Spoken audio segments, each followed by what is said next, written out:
Say, oh, come on now. I'm not here for this.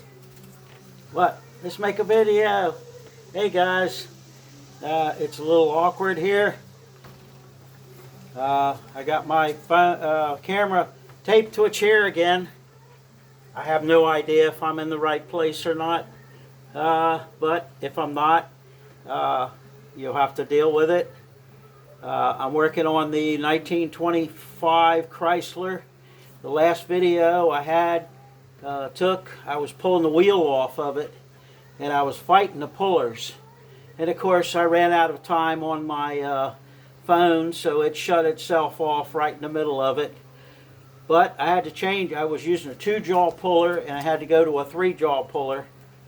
So I had to re-drill the rim, or the hub, and I broke 2 bolts and stripped out 1 puller.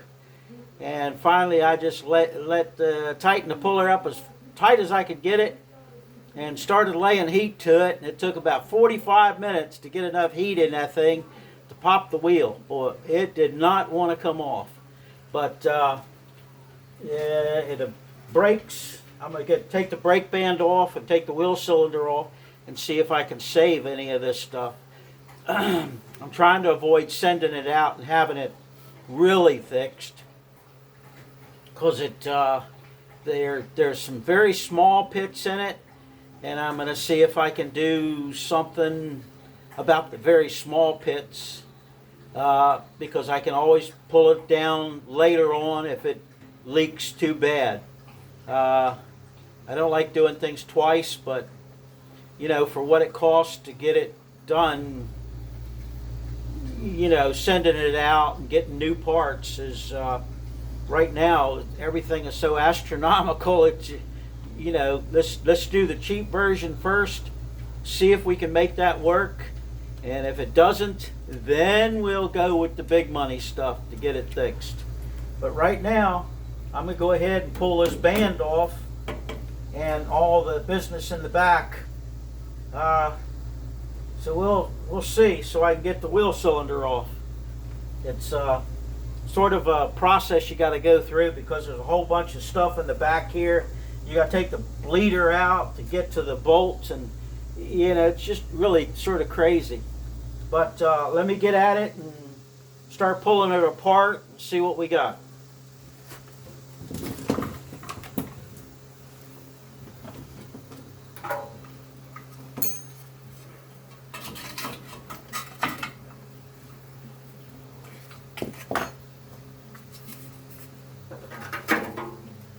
Get the light where I need it to be,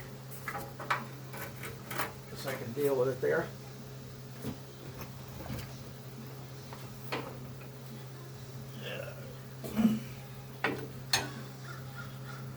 Got a bunch of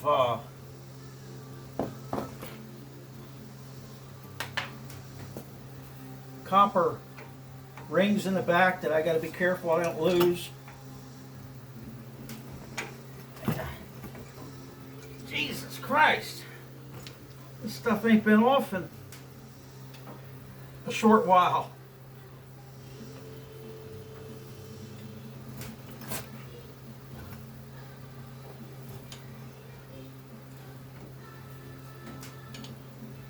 Yes, stuff is rusty, even though it was leaking pretty good. Catch some of that fluid wherever it's going to drain.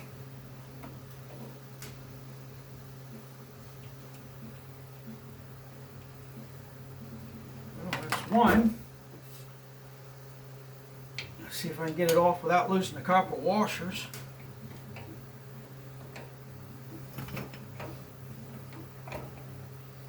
I was thinking that I don't know how I'm going to get all the brake fluid out of the bands.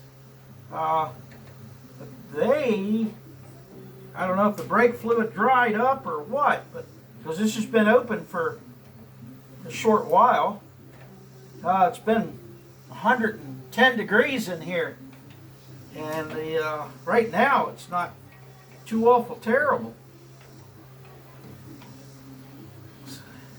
So maybe that kind of weather straightened or bake the shoes, or I don't know, but they're not gross right at this moment. I think it won't take a whole lot to clean what little bit of residue is on them up. So we might get lucky. Shoes on the other side, they were a lot worse than this side by a long shot. There's one washer.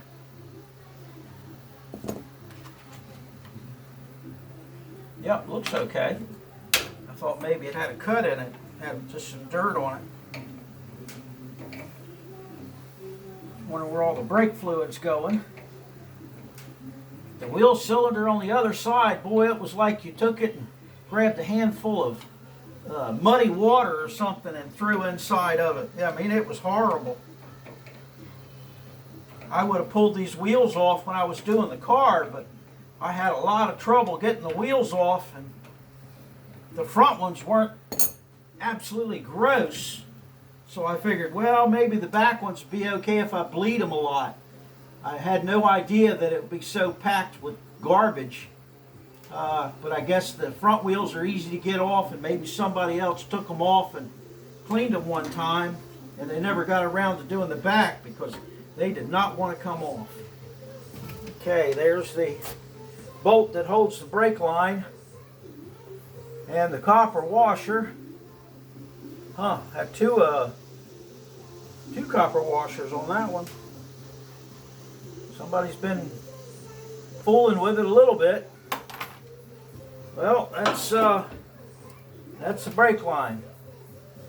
This brake line I replaced when I was doing it because this line was just too bad. But this one came from Napa. They couldn't make the line that I needed for the car, so they made me a line with 1/2-inch fittings on it. And then I took the old brake line apart and made an adapter for it and used the brake line. But that brake line was almost $40. And I can get the brake lines for this, a set of them, for I think it's like $100. But at the time when I was doing it, I figured I needed one hose, and I had a set of hoses that were ordered for this car. I did not pay for them, and I did not order them, but they were for this car, and they wouldn't fit. And I figured, well, shoot, those lines that I'm looking at on eBay, they probably won't fit, even though they say they're for this car, because I have a set of them right here. But come to find out, there's two different sets. And you got to go for one that's an early car, one's for a later car. And the fittings on the end are different sizes. And I didn't catch that when I was fooling with it. So that's why I went with Napa to get this other line. But now that I know, maybe I could get the right lines for it, and that's what I'm going to do. Let's see what we got here. Gotta get this guy off, get rid of that. Of course, you get brake fluid all over everything. Man, okay, let me get the pen out down here. Well, okay, it's not going to come out. And what did I do? There it is. There. That got it out. Had a key in there, little shear key, and I just sheared it off. It wasn't going to pull out. And this is, come to find out too, I learned a lot about these brakes, the adjustments in them. This right here is actually an adjustment, and I did not know that. I thought it was just something to hold the brake on. But after doing the 29 at work, which has got the same kind of brakes on it, and I had to completely do the entire brake system on that car. But since I was at work, I could take my time and figure everything out and do it. You know, here I like to work on it and sort of get it done. So but I learned about how the brakes work and took a chance and studied everything. Boy, that's on there. So I understand the brakes now. And I never tried to adjust these. And this is the adjusters up here. And of course they look like hell. I mean, they are rusted and I don't think they've ever been moved. So I'm going to have to clean all this, oh boy, stuff up to get it to work.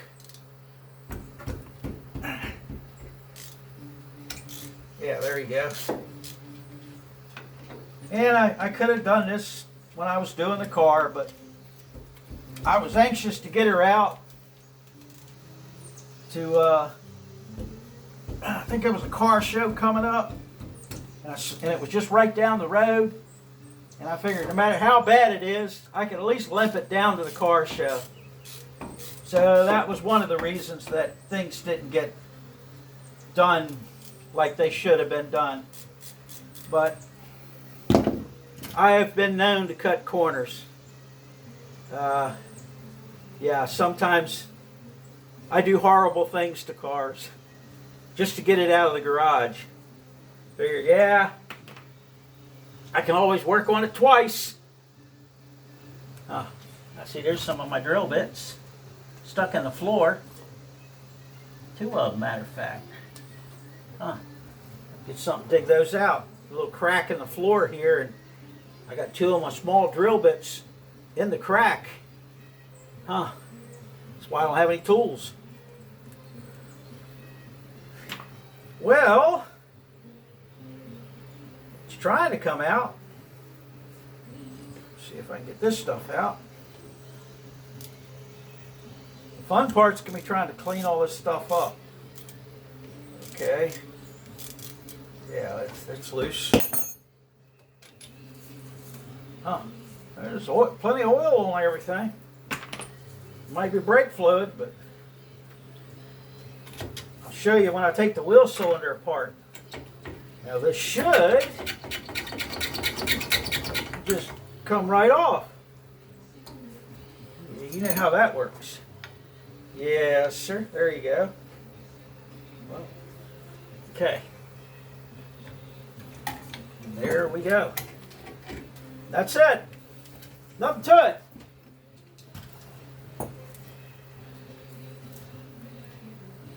Boy, is it ugly. What you done, Lucy? What do you think? What do you think, Lucy? Huh? Are you going to get right in the camera? No, I'm not petting you now. Look at my hands. No, I don't have a treat neither. Go pester somebody. Go chase a cat. Get the kitty. Go get the kitty. Get the kitty. Oh, but you can see how much dirt's in there. That's the kind of dirt that it was looking when you take this apart. That much dirt was inside of this. And I figured, I knew it would be a little bit, but I had no idea it would be that bad. But let's go and take this apart and see what we're working with. Let me get some of the goo off my hands. Okay, where are you going to go? There.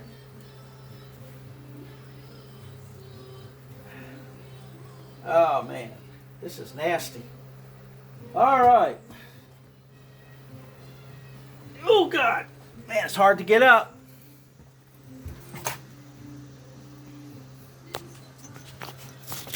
All right.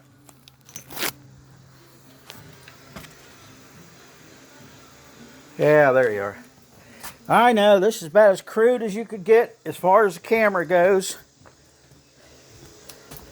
Because I taped it to a chair and it worked pretty good last time. I had somebody comment that, oh, it's good to watch one of your videos with a camera not dancing around. So I figured, okay, that works. So here's the other one, the other side. And you can see, let's see, yeah, you can see how bad the the goo is on it. Yeah, this one was leaking pretty good. Yeah, it's pretty thick all over the bands. So I've got to clean these bands up, and I do have another set of bands. I might even change it out to another set, but we'll see. And this is the wheel cylinder. On the other side, after I got it apart, let's see. Come on, hold still.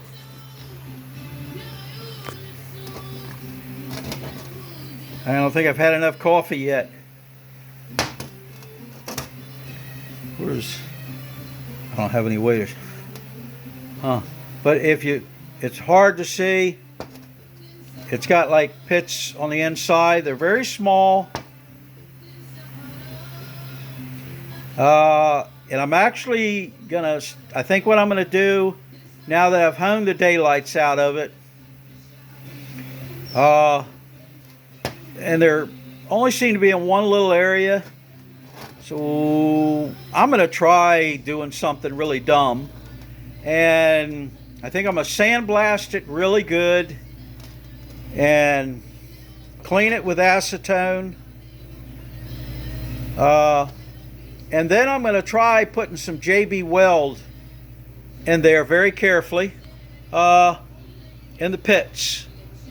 I know you're probably thinking, what in the hell? But hey, I'm going to try it. I mean, JB Weld says it'll fix anything, airplane wings and helicopter blades, and I mean, if you read all the stuff, it's the greatest thing since mouse milk. So I'm going to try it. Put it in, sand it smooth once it hardens, and then hone it again and see if it'll fill the pits and stay in there. If it does, then this is what we call a backyard rebuild. Okay, now the plungers right here, they're surprisingly flexible. They got a bunch of pits on them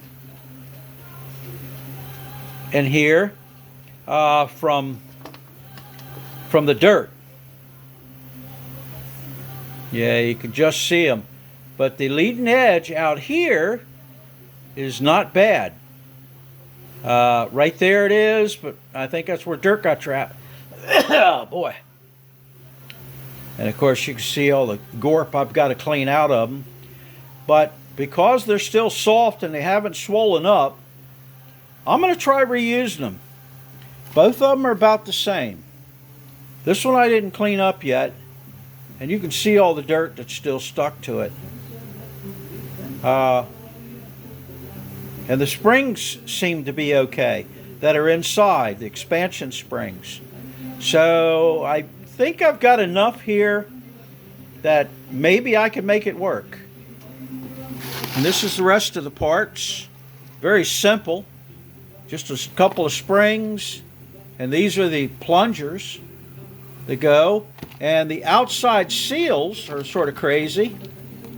But this is the outside seal. It's a brass, like a brass washer, but there's two of them, back to back. And then in the middle, it's got like a piece of material that is sandwiched with these, and that there keeps that clean, you know. So this is their idea of a boot. So this is pretty good. So that means the only thing in here that would replaceable would be the rubber seals. So you know, I might be able to do this the way I want to do it. Man, I busted all my hones, and well, that's the new hone. Or is it? Yeah, that's an old hone.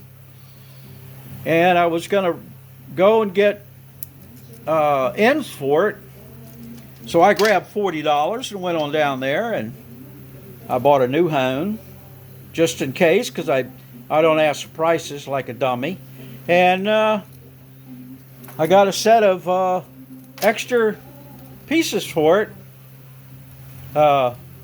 Shoes, stones. So if I screw these up, because I've got like this on here I could fix. I just didn't want to take the time to do it right now. You know how complicated it is to grind one of these pins out, put a little Carter key in it. I couldn't handle that right now. So, and of course that was $40, which I got to watch myself on stuff like that, because I just looked it up on eBay. I got to stop doing that too, checking prices. Either I got to stop checking prices or start checking prices, one of the two, because I get discouraged every time I do. Oh goodness, because you know the prices never jive. You know, they're priced here once and then there's something else. All right, so I'm not sure how I'm going to do this, because I can't take this apart and hold the camera too. So what am I going to do? Boy, do I need a tripod? I need a better setup. I don't know. So I guess I'm going to have to shut the camera off, and I'll pull this apart and let you look at the garbage that's in it, because I don't have a tripod right now. I do have a Fel-Pro in the house and all the gadgets to go with it, but I've only used it once and I have no idea if it even worked, because you don't get to see what you're doing. It shuts itself off. So I use my phone, and of course, you know, you got to learn how to work with one hand to do all this. And I'm not very coordinated on sharpening pencils and eating crayons or something like that. So I'm going to shut it off for right now. I'm going to take this apart, and before I get too far into it where I can fool with it one-handed, yeah, there you go. I'm trying to hold the camera steady, but I haven't eaten anything and I'm a little nervous. I got to go eat some cookies or something. And then I'll let you look at it, and I'll show you how much dirt that's in it. All right, guys. So until the next one. Later.